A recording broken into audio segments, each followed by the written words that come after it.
to my channel. My name is Salima, and this is video number 4 of the 5 things that I did and initiated in my 30s so that I could live in an energy of wellness and vibrancy and fabulosity in my 40s. Okay, so if you want a little bit of a backstory or origin story of how all of this came to be, you can go to my very first video where I talk about that. But just to kind of make these videos more concise and save time, I want to just get right into point number 4. So the fourth thing that I did, because these videos are progressive, you know, these are things that I started and I built on it and built on it and built on it. So the fourth thing that I did to usher in an energy of wellness and vibrancy from starting in my 30s into my 40s is I started learning about the feminine mysteries. I started learning about who I am as a woman. I started learning about how to love myself to my core as a woman, because it's from this woman who, you know, we all have a story. And, you know, I came through my childhood, came through my young adulthood, came into, you know, being a mom, being a wife, came into being in my 30s with all of this shit, just a bag lady with all of this shit. And so I had to work through all of that. But the core of me as a woman, Salima, I had to learn who that was and who that is. And so that was I did that by starting to just learn about the feminine mysteries. Who am I as a woman? What does all of this mean?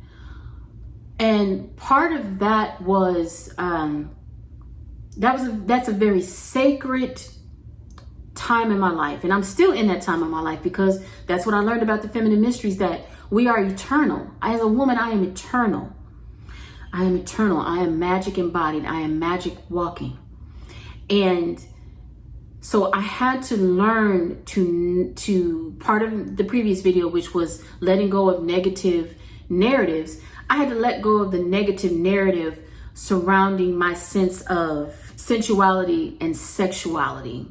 So this was a very spiritual kind of awakening. It was part of my spiritual awakening. So one of the things that I had to learn was how to embrace my menstrual cycle, how to embrace my womanly health and wellness. And I did that by becoming friends with my womb, learning about my womb, about the sacredness of my womb, about the sacredness of my menstrual, and putting a purpose to my menstrual. See, when I was in my 20s and I didn't know any better, I used to look at my menstrual cycle as, oh my God, my period. Like it was something that was stopping me. Oh my God, my period, I'm tired. Oh my God, my period, I can't do this, I can't do that, or whatever the case may be. And it was like my enemy. Like, I can't wait for this to be over so I can get back to doing what I was doing. And, you know, I didn't know the balance of my masculine energy and my feminine energy. I didn't understand the balancing of myself and my dynamics as a woman, in my various phases as a woman. I didn't understand that. So I had to go out and learn about who I am as a woman, the grand mystery of who I am, the grand blessing of being a woman. So I embraced my cycle and I learned how to put purpose to it. She and I became friends. We became good friends. So when she would come, for an example, when she would come, I would put the purpose of letting go and clearing things. So as I bled and as I released my menstrual lining, I released whatever, I set it up. I intentionally set it up with journaling and whatever. I released whatever it was in that 30-day period, that cycle, that was showing itself like, okay, we don't need this anymore. We don't need this anymore.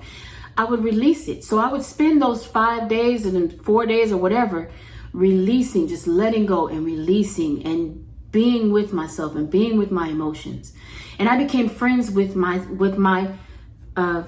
female feminine reproductive system cycle, my period, and I put purpose to it so that she was no longer my enemy. She was my friend. She's still my friend, because my womb is my friend. It's the creative center. It's one of the creative centers, but it's, for me as a woman, it's my creative center, physically, spiritually, and everything in between. So that was one of the things that I did. Also, I learned about, in my 30s, I learned about cycle syncing. And cycle syncing is something that I think it's gaining more traction now. But I had to learn how to synchronize the way that I lived with my cycle, because there are 4 phases. In cycle syncing, there's 4 phases. There's your menstrual cycle, or your menstruation phase, where you're actually releasing your menses, where you're actually releasing blood from your womb, or the energy of that. So you have your menstruation phase, then you have your follicular phase, where your energy is kind of building back up, your hormones are building back up, you're regaining your strength and vitality. Then you have your, and it's leading up to your ovulation phase, where in your follicular phase, your hormones are coming back up, your energy is coming back up, your egg is preparing for the release in ovulation. So then you have your ovulation phase, which is usually your highest phase, where you just feel lovely, you're radiant, you're ready to go, you're ready, your party mode. And then you go from your ovulation phase into your luteal phase, which is where at the peak of those hormone release, the hormone releasing your egg implanting into your lining, your hormones change, and then your progesterone increases, and your other, because I can't remember off the top of my head, but your other menstrual preparation, womb preparation hormones increase, so that you can prepare to release the lining if you don't get pregnant. It's called the luteal phase, and that's where you usually go into your PMS, and you feel a little bit more tired, and then you go into your menstruation phase. So it just starts all over again, but there's 4 phases. And I had to really learn and recognize that life was just a lot smoother and easier for me when I aligned with those phases. Just like you learn when you're learning about your elements, your air, your water, your fire, and your earth, life goes smoother when you align your movements, you line your flow, you line your life with those elements, and you incorporate them into your awareness as you live. Well, I had to do that for myself as a woman, because I was so out of sorts with myself. I had made an enemy of myself. So going in and learning about cycle syncing, and then learning about supplements that were going to add vitality and energy to me, specifically for my menstrual cycle, or my womanly reproductive system, or my sensuality and my sexuality. Sensuality meaning more of my bodily senses, smell, sight, take, the supplementation to increase my mineralization in my body and the vitamins in my body. And then the ones for my sexuality to increase specifically the blood flow and the mineralization and the nourishment of my womb. I had to learn all about that and learn what worked for me and what doesn't work for me, because there were some supplements that women were like, yeah, I take this and it makes me feel so great. And I would take it and I'd be like, oh, okay, I don't know what's going on, but this does not work for me. In fact, it's making me feel worse, So there's a lot of trial and error, but I had to learn how to go through the cycle and the time and work on myself and learn what worked for me and what didn't in supplementing, and also in cycle syncing, so that I can learn, okay, these are the foods that I need to eat. These are the exercises I need to do.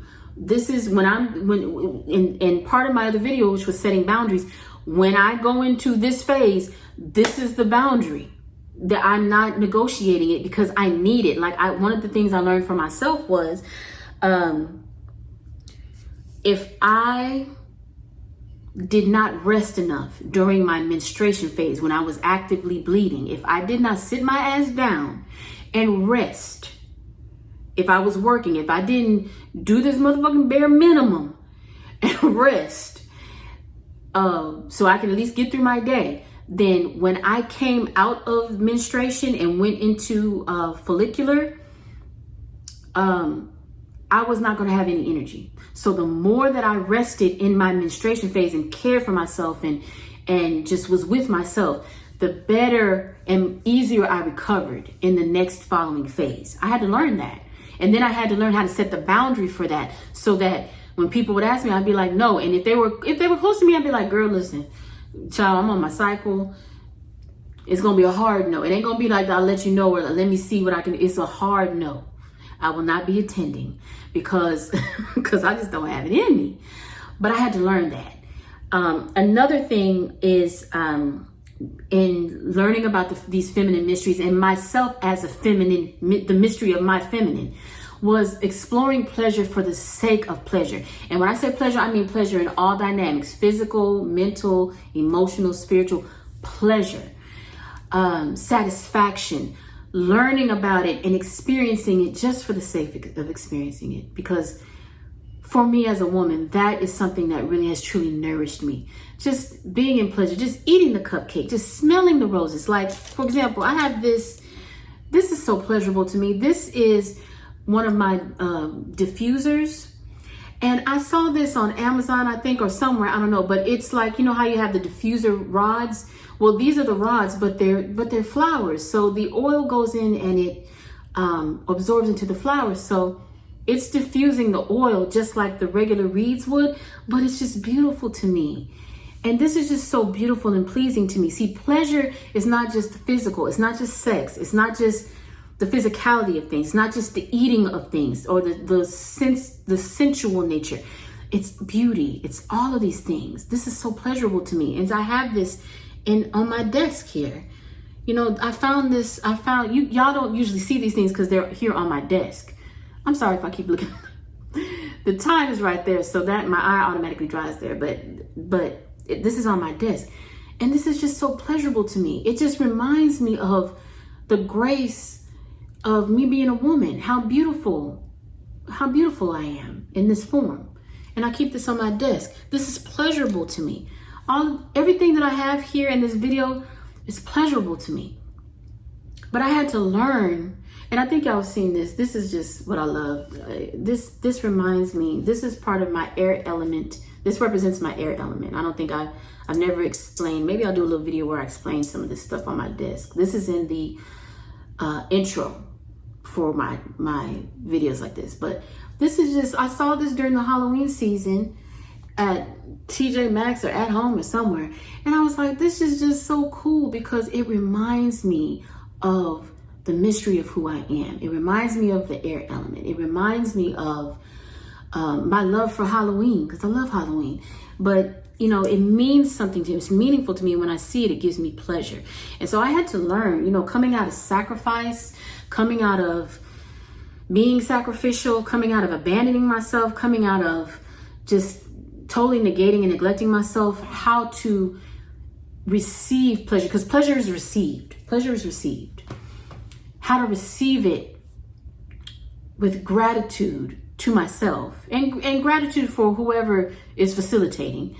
Because I'm grateful for whoever came up with this idea. I'm grateful for the air element and all the way through to the earth element of this being realized in physical form. Because, you know, this that I was able to find, this that I was able to see and say, okay, this would look really great. This would look really good. And this being the expression of pleasure because the liquid smells good to me. And then this is just beautiful for me to look at.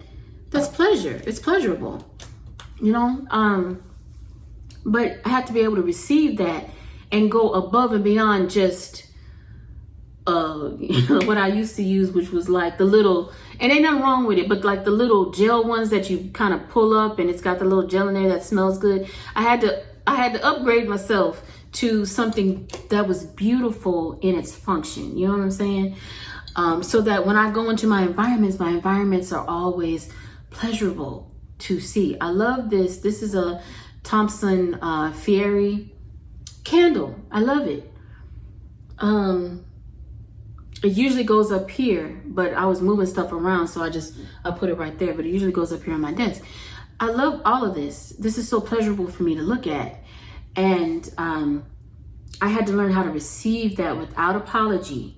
I had to learn how to receive that without guilt, without shame.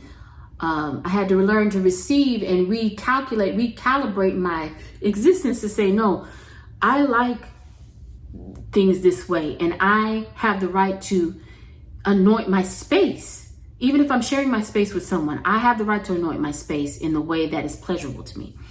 So yeah, that's what I had to learn. The fourth point, I had to learn about my feminine mysteries, myself, the mysteries of who I am as Salima, and then the mysteries of who I am as a woman, because from that is what is birthing all of these things. Okay, so That's the end of this video. We're gonna go ahead and go to the fifth and final thing that I had to do in order to usher in wellness and vitality and vibrancy and fabulosity into my 40s.